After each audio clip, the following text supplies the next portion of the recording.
नमस्कार। मैं वीके शास्त्री अपने चैनल के माध्यम से आप सभी दर्शकों का बहुत बहुत स्वागत करता हूं। 20 अप्रैल 2023 पूरे 99 ईयर्स के बाद एक ऐसा दुर्लभ ग्रह संयोजन आपकी कुंडली में बनने जा रहा है जब सूर्य, राहु, बुध और चंद्रमा एक साथ एक ही भाव में गोचर करेंगे और आपकी कुंडली में चतुर्ग्रही योग बनेगा। और इसके 2 दिन बाद देवगुरु भी सूर्य के साथ गोचर करेंगे और 15 मई तक आपकी कुंडली में सूर्य, गुरु, राहु और बुध का चतुर्ग्रही योग बनेगा। 20 अप्रैल को वर्ष 2023 का पहला सूर्य ग्रहण लगने जा रहा है जो 8 राशियों की किस्मत चमकाने जा रहा है। इन 8 राशियों के जीवन की दशा और दिशा बदलने वाली है क्योंकि 20 अप्रैल को सूर्य उच्च के होंगे और सूर्य के साथ बुध, चंद्रमा और राहु भी होंगे। और अगर आपने इस दिन सूर्य को प्रसन्न कर लिया तो भगवान भुवन भास्कर आपके रोग, शोक, कष्ट, पीड़ा तो दूर करेंगे ही, राहु जन्य पीड़ा से भी आपको मुक्ति दिला देंगे। 20 अप्रैल को जो ग्रह स्थितियां बन रही हैं वो आपको धन कुबेर बनाने वाली ग्रह स्थितियां होंगी, कुबेर के खजाने की ओर ले जाने वाली होंगी। क्योंकि जब एक साथ 4 ग्रह एक ही राशि में गोचर करेंगे तो उसका सकारात्मक प्रभाव तो पड़ना ही है। इस वीडियो में हम आपको बताएंगे कि इस चतुर्ग्रही योग के बनने का क्या प्रभाव पड़ेगा आपके जीवन पर। साथ ही ये भी चर्चा करेंगे कि सूर्य ग्रहण 20 अप्रैल को किस समय से शुरू होगा और किस समय पर समाप्त होगा। सूतक काल क्या होगा, भारत में इस सूर्य ग्रहण का क्या प्रभाव पड़ेगा, क्या क्या सावधानियां बरतनी होंगी और क्या क्या उपाय करने होंगे आपको। और साथ ही साथ गर्भवती महिलाओं को ग्रहण के दौरान क्या विशेष सावधानियां बरतनी होंगी, इन सभी बातों पर चर्चा करेंगे। फिर बात करेंगे तुला राशि के जातकों पर सूर्य ग्रहण के पड़ने वाले प्रभाव को लेकर जो अगले 1 माह तक प्रभावी रहेगा आपके जीवन में। ये विश्लेषण आपकी चंद्र राशि के आधार पर किया जा रहा है और वीडियो के अंत में मैं आपको सूर्यदेव के उपाय भी बताऊंगा। दूसरी बात, कमेंट बॉक्स में किसी भी अनजान व्यक्ति के द्वारा दिए गए नंबर पर भूल करके भी कांटेक्ट मत कीजिएगा, आपके साथ फ्रॉड हो सकता है। 20 अप्रैल को एक अद्भुत विलक्षण ग्रहों का संयोजन बनने जा रहा है आपकी कुंडली में और ये दुर्लभ संयोग 99 ईयर्स के बाद बनने जा रहा है। सूर्य, चंद्रमा, बुध और राहु एक साथ गोचर करेंगे आपकी कुंडली में और जब 4 ग्रह एक ही राशि में गोचर करें तो इसका विशेष प्रभाव पड़ता है। सूर्य ग्रहण के 2 दिन के बाद चंद्रमा तो राशि परिवर्तन करके अगली राशि में गोचर करेंगे, लेकिन देवगुरु का गोचर मेष राशि में हो जाएगा और चतुर्ग्रही योग 15 मई तक प्रभावी रहेगा। हालांकि 20 अप्रैल को चंद्रमा पर राहु का प्रभाव पड़ने से आपका मन अशांत रह सकता है, मन की एकाग्रता भंग हो सकती है, नेगेटिव फीलिंग्स मन में आ सकती हैं। इसलिए मन को शांत रखने के लिए सूर्य के मंत्रों का जाप करते रहें, भगवान भोले शंकर की भी उपासना करें। जब कोई ग्रह पीड़ित अवस्था से गुजरने के बाद उससे बाहर निकलता है तो अत्यंत शुभ फल प्रदान करता है। सूर्य 20 अप्रैल को अंश बल से भी कमज़ोर रहेंगे। 20 अप्रैल को सूर्य का अंश बल 5 डिग्री होगा, जबकि ठीक 1 सप्ताह के बाद 27 अप्रैल को सूर्य का अंश बल 12 डिग्री हो जाएगा।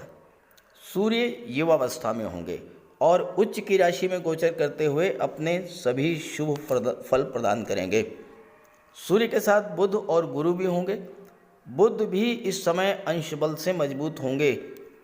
बुध का अंश बल 19 डिग्री होगा और सूर्य बुध का अंतर 10 डिग्री से कम होने के कारण इस समय बुधादित्य राजयोग का पूरा लाभ आपको मिलेगा। ज्योतिष शास्त्र में सूर्य, बुध और गुरु ये 2 ऐसे ग्रह हैं जो राहु पर नियंत्रण कर लेते हैं। बुध अगर मजबूत हों तो राहु पर नियंत्रण करते हैं और गुरु तो राहु पर नियंत्रण करते ही करते हैं। तो बुध के प्रभाव से राहु भी अपना सकारात्मक फल देना शुरू करेंगे। साथ ही साथ सूर्य बुध का बुधादित्य राजयोग छात्रों के लिए विशेष सफलता देने वाला होगा। और बुध राहु की युति व्यापार के क्षेत्र में, खास करके आईटी सेक्टर, कंप्यूटर कम्युनिकेशन के क्षेत्र से जुड़े हुए या जो लोग ऑनलाइन प्लेटफॉर्म से जुड़े हुए हैं, विदेशों से व्यापार करते हैं, उनके लिए बहुत ही लाभ देने वाला होगा। देवगुरु ज्ञान, धन और संतान के कारक होते हैं। सूर्य और गुरु की युति संतान प्रदायक तो होगी ही, समाज में मान सम्मान भी बढ़ाएगी और शासन प्रशासन में उच्च पद दिलाने वाली होगी। जहाँ तक धन की बात है, शुक्र का गोचर सूर्य से दूसरे भाव में है और दूसरा भाव आपके सपोर्ट का, आपके सस्टेनेंस का होता है। तो सूर्य को यानी आत्मा को यानी आपको शुक्र से बल मिलेगा, अर्थात धन, वैभव, ऐश्वर्य और सुखों की प्राप्ति होगी। अब बात करते हैं सूर्य ग्रहण 2023 के समय, प्रभाव, सावधानियां और उपायों के बारे में। सूर्य ग्रहण का हमारे जीवन में बहुत बड़ा महत्व है, क्योंकि सूर्य ग्रहों के राजा हैं। सूर्य के कारण ही इस धरती पर जीवन है। ज्योतिषी दृष्टिकोण से देखें तो सूर्य आत्मा, जीवन, मान सम्मान और पिता के कारक होते हैं। सूर्य जब कुंडली में उच्च के होते हैं और बलवान होते हैं तो हमारे जीवन को भी राजा के समान बना देते हैं। इसके अलावा वैज्ञानिक दृष्टिकोण से भी सूर्य ग्रहण के समय पूरे ब्रह्मांड में कई अद्भुत और विलक्षण घटनाएं घटित होती हैं। वर्ष 2023 का पहला सूर्य ग्रहण 20 अप्रैल को प्रातः 7:04 से शुरू होगा। प्रातः 7:04 से शुरू होगा और दोपहर 12:29 पर समाप्त होगा। ये सूर्य ग्रहण हाइब्रिड सूर्य ग्रहण होगा, जो आंशिक, पूर्ण और कुंडलाकार सूर्य ग्रहण का मिश्रण है। ये सूर्य ग्रहण चीन, America, Malaysia, Fiji, Cambodia, Japan, Singapore, Thailand, Australia, New Zealand, Vietnam, दक्षिणी हिंद महासागर और दक्षिणी प्रशांत महासागर और ताइवान में दिखाई पड़ेगा। जिन स्थानों में सूर्य ग्रहण दिखाई देगा वहाँ सूतक काल मान्य होगा और सूतक काल सूर्य ग्रहण लगने से 12 घंटे पहले शुरू हो जाता है। हालांकि भारत में ये सूर्य ग्रहण दिखाई नहीं पड़ेगा और इसलिए भारत में सूतक काल मान्य नहीं होगा, लेकिन इसका प्रभाव तो कुंडली पर पड़ेगा। ग्रहण के समय अगर किसी बच्चे का जन्म होता है तो इसका प्रभाव जरूर पड़ेगा। ग्रहण का प्रभाव कम से कम 1 माह तक रहता है। अब बात करें सावधानियों के बारे में। ग्रहण के दौरान क्या क्या नहीं करना चाहिए। किसी भी शुभ कार्य को वर्जित किया गया है, जैसे गृह प्रवेश, शादी ब्याह, भवन का निर्माण या अन्य कोई शुभ कार्य, क्योंकि इस दौरान राहु केतु का प्रबल प्रकोप रहता है और बनते बनते काम बिगड़ जाते हैं। ग्रहण के दौरान कई सावधानियां बरतनी चाहिए। ना तो भोजन बनाना चाहिए और ना ही ग्रहण करना चाहिए। जल भी ग्रहण नहीं करना चाहिए। विशेष परिस्थिति में अगर आपको जल ग्रहण करना है तो जल में पहले से तुलसी डाल करके रखें, तुलसी के पत्ते, और उसे ग्रहण करें। ग्रहण से पूर्व भोजन बना लिया हो तो उसमें भी तुलसी के पत्ते डालकर रख दें और ग्रहण समाप्त होने के पश्चात ही स्नान करके, दान करके तब भोजन ग्रहण करें। ये सूर्य ग्रहण मेष राशि में लग रहा है और मेष राशि में सूर्य उच्च के होते हैं। ग्रहण के समय सूर्य पीड़ित होते हैं और अपना फल प्रदान करने में सक्षम नहीं होते हैं, इसलिए हमें ग्रहण के दौरान विशेष सावधानी भी बरतना चाहिए और सूर्य के उपाय भी करते रहना चाहिए। ग्रहण के दौरान सोना नहीं चाहिए और गायत्री मंत्र और आदित्य हृदय स्तोत्र का पाठ करते रहें, इससे आपको बहुत बड़ा लाभ होगा। सूर्य ग्रहण के बाद स्नान अवश्य करें। सूर्य ग्रहण के दौरान किए गए जप तप का लाभ कई गुना प्राप्त होता है और इसके अलावा स्नान के बाद दान का भी विशेष महत्व है। इससे ग्रहण दोष भी कम हो जाता है। अब बात करते हैं गर्भवती माताओं के लिए विशेष सावधानियां। सूर्य ग्रहण के दौरान गर्भवती महिलाओं के लिए विशेष सावधानियां रखनी चाहिए। सबसे पहली बात, तेज धार और नुकीली वस्तुएं जैसे कैंची, चाकू, सुई, आलपिन, इन सब का प्रयोग नहीं करना है। यहाँ तक कि चाकू, सुई, आलपिन ये चीज़ें आपको स्पर्श भी ना करें, इससे नेगेटिव प्रभाव पड़ता है। इस दौरान बाल और नाखून भी नहीं काटना चाहिए, इससे गर्भस्थ शिशु पर प्रभाव पड़ता है। भोजन करने से बचना चाहिए और अगर भोजन करना ही हो तो उस भोजन को ग्रहण करें जिसमें पहले से तुलसी का पत्ता डाल करके रखा हुआ है। ग्रहण के दौरान ना तो सोना है और ना ही बाहर निकलना है। ग्रहण के दौरान ग्रहण को देखने से बचें। अगर विशेष परिस्थिति में घर से बाहर निकलना ही पड़े तो तुलसी का पत्ता अपने पास रखें और तब बाहर निकलें। घर में अगर मंदिर हो तो उसके कपाट बंद करें। ग्रहण के दौरान ना तो भोजन पकाएं और ना ही भोजन ग्रहण करें। इसके अलावा भगवान भुवन भास्कर के मंत्रों का जाप करते रहें। ओम गायत्री मंत्र और आदित्य हृदय स्तोत्र का पाठ करें, इससे आपको विशेष लाभ प्राप्त होगा। और इसके बाद ग्रहण समाप्त होने के बाद स्नान करें और स्नान करके दान अवश्य करें। गुड़, गेहूँ, लाल चंदन या इस तरह की चीज़ें जो कि सूर्य ग्रहण के दौरान दान की जाती हैं, उनका दान अवश्य करें। अब बात करें विभिन्न राशियों पर सूर्य ग्रहण के प्रभाव के बारे में। तो ये है तुला राशि के जातकों की कुंडली। आपके लग्न के स्वामी हैं दैत्य गुरु शुक्र और शुक्र कुंडली के अष्टम भाव में विपरीत राजयोग का निर्माण कर रहे हैं। सूर्य, बुध, राहु और चंद्रमा का गोचर कुंडली के सप्तम भाव में है। देवगुरु छठे भाव में है और 22 अप्रैल को देवगुरु का गोचर सप्तम भाव में हो जाएगा और यहाँ पर सूर्य, बुध, गुरु और राहु की चतुर्ग्रही योग बनेगा। चंद्रमा तो राशि परिवर्तन करके अगले भाव में चले जाएंगे।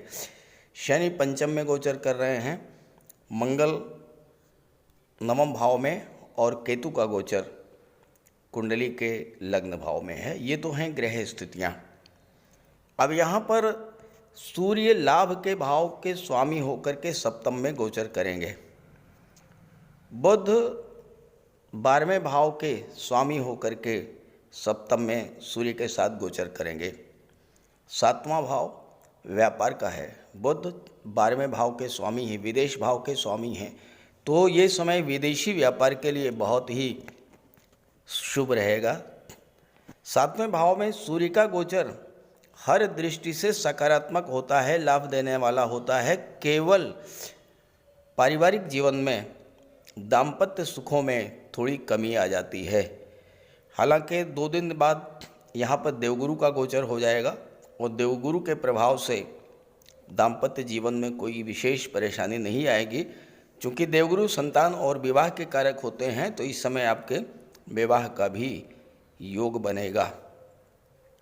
जब भी सप्तम भाव में किसी शुभ ग्रह का गोचर हो या शुभ ग्रह की दृष्टि पड़े तो उस समय विवाह का योग बनता है।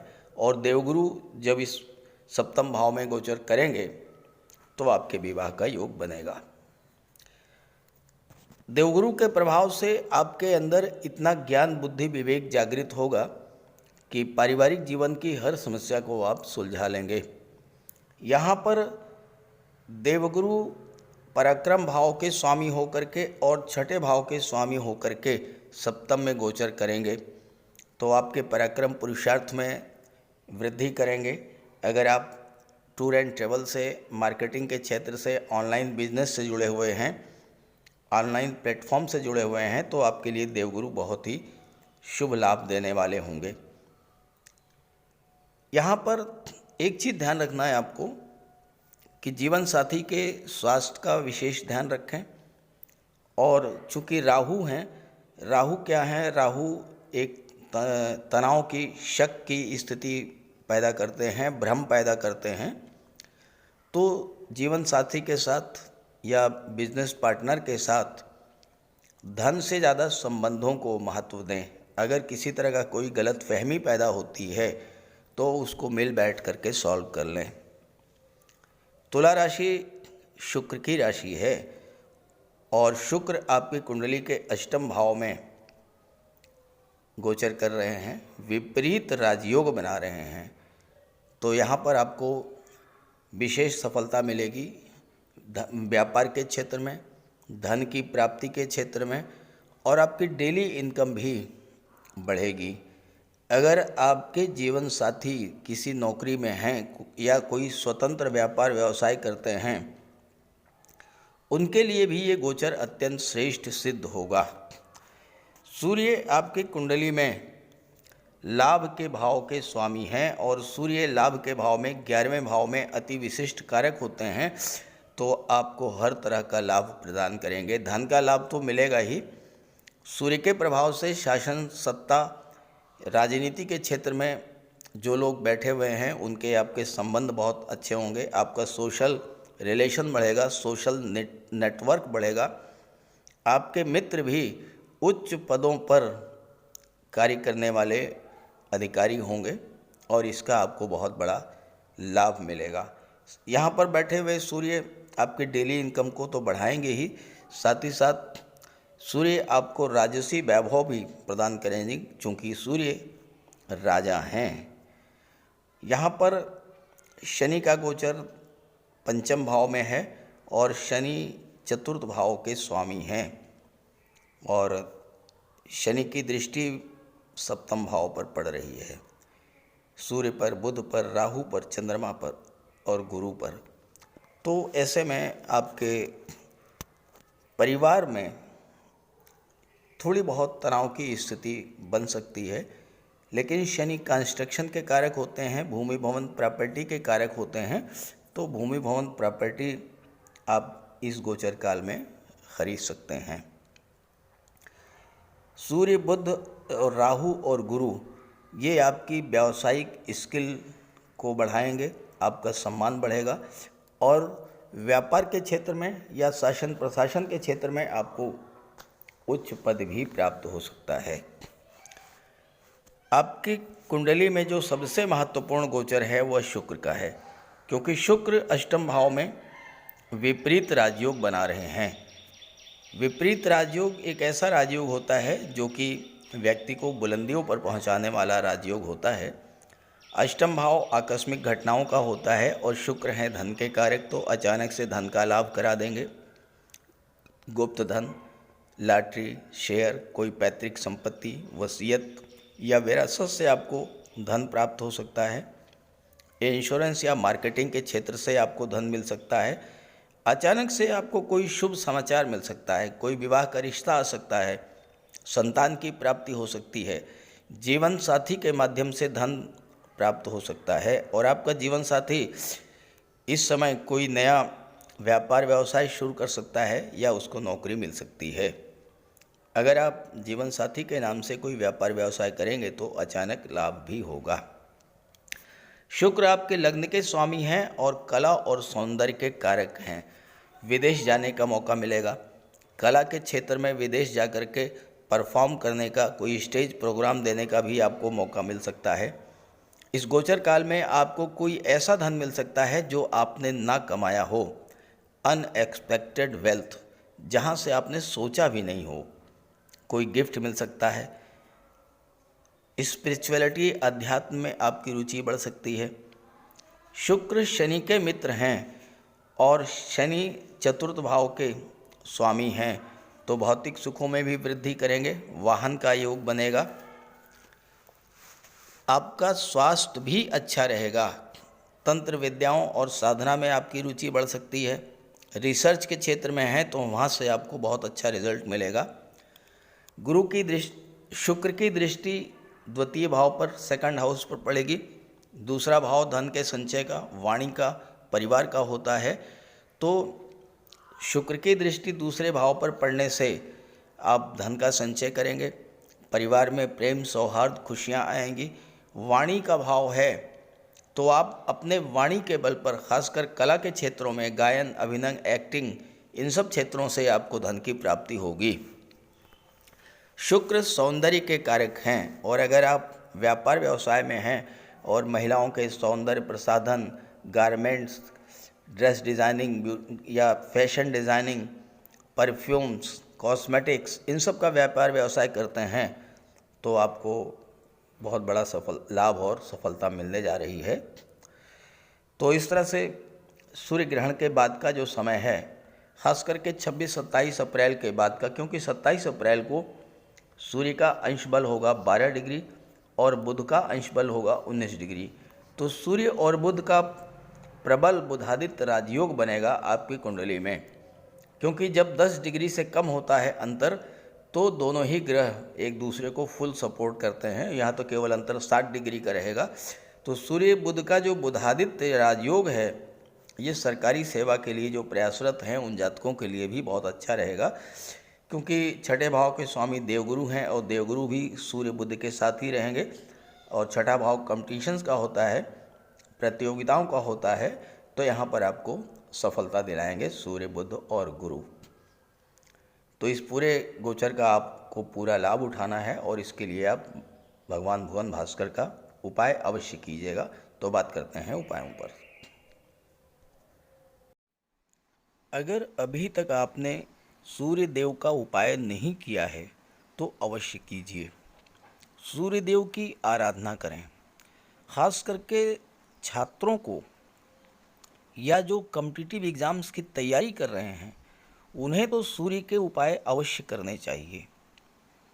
सूर्य आत्मा के कारक हैं।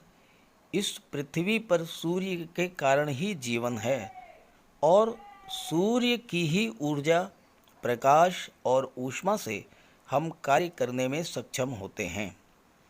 सूर्यदेव की आराधना करेंगे, आत्मा को बल मिलेगा, आत्मविश्वास में वृद्धि होगी, कार्य करने की ऊर्जा प्राप्त होगी, जीवन में रोशनी आएगी, भाग्य चमक जाएगा और फिर आप सफलता की सीढ़ियां चढ़ते चले जाएंगे।